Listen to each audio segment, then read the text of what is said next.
Welcome to the Jamga Mind USA series. I'm your host, Etienne Newman. Today we are decoding the CMS interoperability and prior authorization final rule, better known as CMS 0057F. This is an 847-page mandate that fundamentally changes how fast you must move. If you are a payer or provider, the days of unlimited review time are over. You are now on a 72-hour clock for expedited requests, and you must report your denial rates publicly. Right. That's not just fine print. That's a signal that every single major player, from the big insurers down to small provider groups, knows this is going to fundamentally change how they work. So what's our mission today? I think our mission is to unpack how CMS is essentially dragging health administration out of the fax machine era.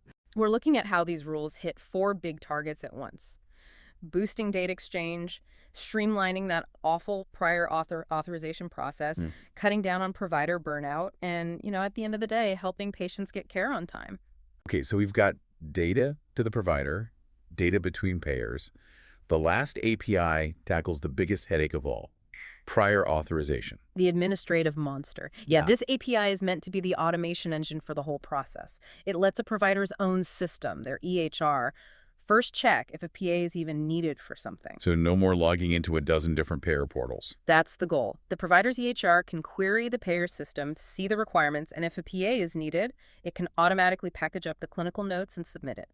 The payer has to publish a machine-readable list of everything that needs a PA. And the API handles the whole conversation, back and forth. The whole thing. A HIPAA-compliant request and response. That transparency push continues with public reporting too. It does. Starting in 2026, payers have to publicly post a whole bunch of metrics about their PA process every year. What kind of metrics? A full list of everything that requires a PA, for starters.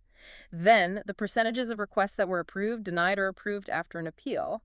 And my favorite, the average and median time it took them to make a decision. So you can actually compare plans based on how efficient they are. That's the idea. It creates market pressure. No insurer wants to be the one publishing a 20-day median wait time when their competitor is at 5. It should drive real performance improvement.